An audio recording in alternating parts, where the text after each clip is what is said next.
আসসালামু আলাইকুম ওয়া রাহমাতুল্লাহি ওয়া বারাকাতুহু। কেমন আছেন আমার আদরের কলিজার টুকরা আপুরা? আল্লাহ সবাইকে ভালো সুস্থ রাখার তৌফিক দান করুন, এই দোয়া সবসময় করছি। এবং আপনাদের দোয়া আশীর্বাদে আমিও ভালো আছি, আলহামদুলিল্লাহ। আল্লাহর কাছে শুকরিয়া জানাচ্ছি। আপুরা, আজকে আমি শাক দিয়ে ডিম রান্না করব।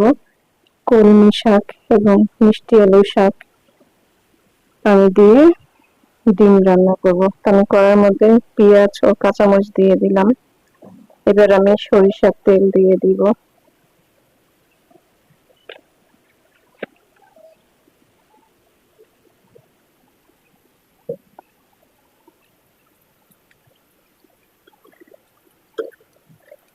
সরিষার তেল দিয়ে দিলাম।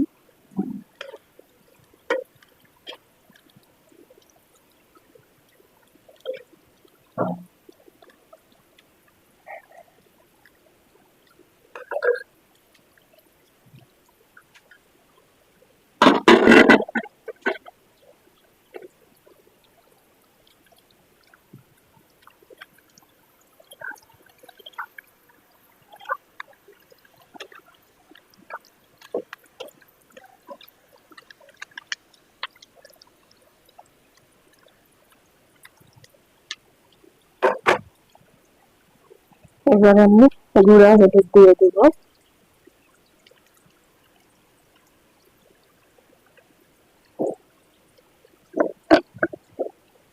দিয়ে দিব জিরা গুঁড়ো ও ধনিয়া গুঁড়ো, একসঙ্গে মিক্সড করে রেখেছিলাম আমি, দিয়ে দিচ্ছি। এবং পরিমাণ মতো লবণ দিয়ে দিচ্ছি।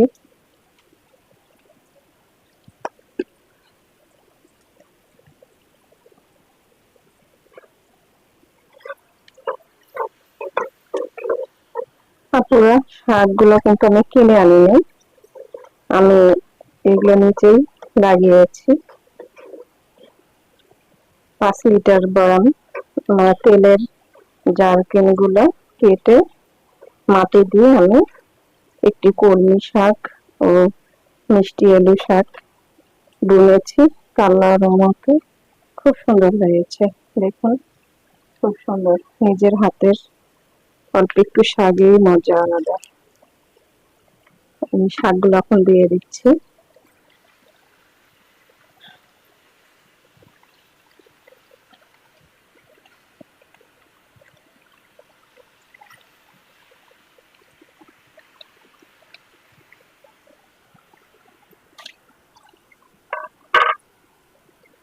এবার আমি ঢেকে দিব।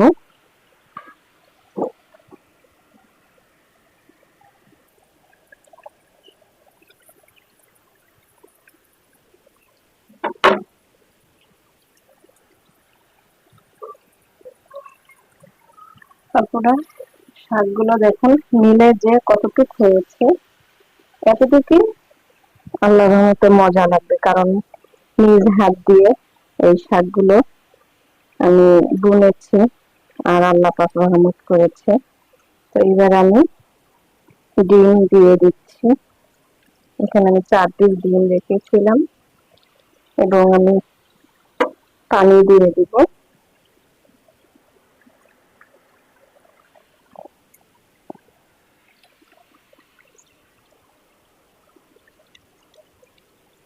আর একটু পানি দেব।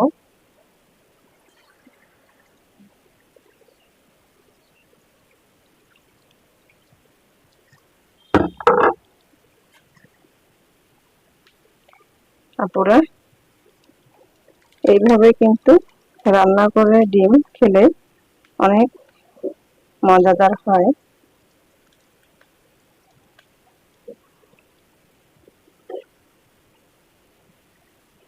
আপনারাও চাইলে এইভাবে আপনাদের বারান্দা থাকলে 5 লিটারের তেলের জার কেটে একটু মাটি দিয়ে মিষ্টি আলু শাক, কলমি শাক, তারপরে করল্লা, এগুলো আপনারা নিজেই বুনে খেতে পারেন। এবার আমি ঢেকে দিব।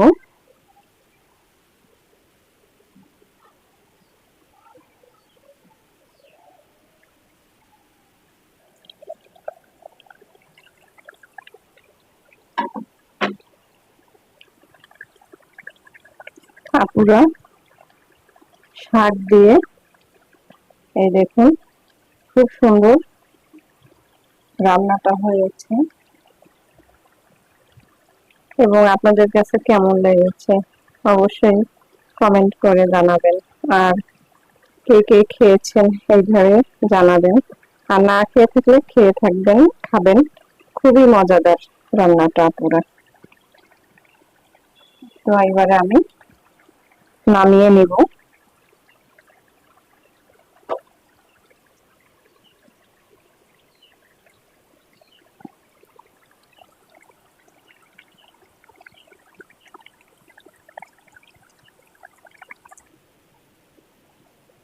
নামিয়ে নিয়ে আসলাম শাক দিয়ে ডিম রান্না তরকারিতে।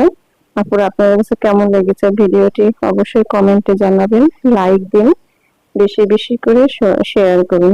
দোয়া চাই। ছোট্ট রান্নাঘর চ্যানেলটিকে সাবস্ক্রাইব করতে একদমই ভুলবেন না।